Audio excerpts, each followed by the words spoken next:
I see a lot of salespeople who are like, I'm awesome. I'm awesome. These leads are bad leads. These are bad leads. So you'll see a guy who's like, he'll graduate, or he's new to the job. He comes in from college or new from some other job. One business I worked with recently, and I won't mention the guy. I'm going to change the guy's name. We'll call him like Eddie, okay? But Eddie took a job at this staffing company, and he starts telling the boss, I know sales. And I'm thinking, well, if Eddie knows sales so much, why is Eddie so close to the poverty here? But anyway, Eddie decides to take his bad system, because his other company wasn't nice or wasn't fair, so he quit that job. Now he's working at this new company. Right. And he's bringing his bad system to a new job, and he's terrible. Yeah. Not setting any appointments, not closing any deals, not making any money. And instead of realizing that he's a bad salesperson and he needs to get better, he begins to say, well, this is a bad industry, the economy's horrible, these leads, we need better leads. And he literally in the meeting is going, these leads are terrible. And we're like, and the owner says, well, I started my career by calling through the phone book. Just, you have qualified leads.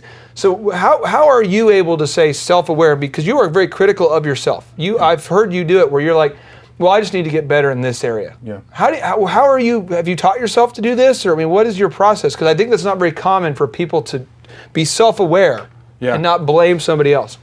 I guess I don't know exactly where that comes from. I just know that if I'm not honest with myself, I'm going to keep doing the same thing over and over again and I'm going to get the same results. It's like playing a video game and just doing the same thing and getting killed by the obstacle or whatever. We've got obstacles in whatever we do, and it's not the obstacle itself that makes us stronger, but it's the response to the obstacle. So it's our response that matters. So for you and I, it's like, how can we make this calling script better? I've been calling, and you listened to me whenever I would call commercial real estate people, and then we would refine it, and it didn't hurt my feelings. It's like, well, we're getting better. For me now, I speak every week to 500 people, and so I film myself, and then I show people, even people that are not in the industry of like public speaking. I just say, be honest with me. And at first, people are, oh, I don't want to hurt your feelings, and I have to make a culture around myself of, hey, I don't get my feelings hurt. If you just tell me the truth, I will value it greatly. And so people will say, oh, well, when you said that, it sounded a little funny. Great, that's like gold to me. How can I write that down and make that better for the next time? And so being willing to have some thick skin so that the value of getting better is there. So if you're watching this right now, what I want you to do is I want you to take a sheet of paper out or type it on the screen here.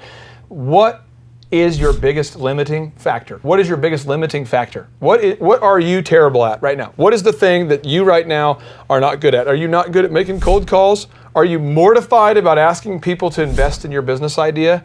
Are you just scared beyond belief to start your own business? Are you terrible at accounting? Or even if you're pretty good, and you're not terrible, but you're pretty good, you can get stuck in a rut of being pretty good and mediocre. Why not just keep on, you don't want to trust everyone's opinion. You don't want to ask your poor Uncle Vinny about how to make money, but there are people that you can figure out a way to evaluate whatever you're doing so that it goes from mediocre to excellent or from bad to better. Because great, I've heard it often said that great is the enemy of average. So we want to just, if you're average, what you're saying is just you want to contrast where you are versus where the greatest are, and you want to get into that top 10% of your career. Might as well keep getting better. Now, you're a great learner. Also, you're a great teacher, though. And rumor has it that you actually taught. Now, this could be. I want to get the rumor out. Did you actually teach Ryan Tedder, the Grammy-winning songwriter, artist, the lead guy for One Republic? Did you actually teach him how to play the guitar in college? Fact or fiction?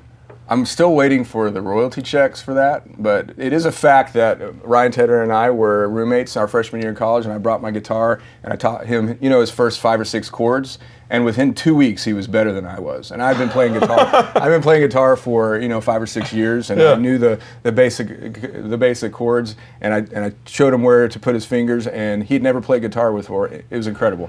So, full disclosure, he was classically trained, or he was trained on the piano. On the piano. So he was very good on the piano. Yeah. And he could sing really well. Yeah. But you taught him the guitar, which really, when you think about, he was kind of like, Was he a Grammy-winning artist before you taught him the guitar? No. Was he afterwards? Yes. So really, we believe that you are single-handedly responsible for his career, and we're just going to take ownership of that right now, and we're just waiting for the royalty check. Just 1%. That's all I'm asking. I don't think it's too much to ask. 1%. Come on, Ryan. 1%. It's not tough. Yeah. That's all we're asking. Come on. Okay, so now that he's moving on, he's writing songs for Beyonce and Adele and that kind of thing. You're throwing yourself in that mix just because you're sitting here with me. You're like 1%. That's all we're asking. Oh, I did say that. Yeah. I ultimately assumed that's the entrepreneur in me. I'm an opportunist. I saw an opportunity to say we, but I'm going to go ahead and just be self-aware and say we, as in everyone on the set. If you can just film, just around the room real quick. The little, look at this guy, Tyler, Spence, the little kids. Look at the children. Look at the children. We got Lee, the children. Look at the children, Ryan. They all deserve 1%. That's all we're asking for. And in the total, we're only asking for like 9%, 1% for each of us. That's all we're talking about.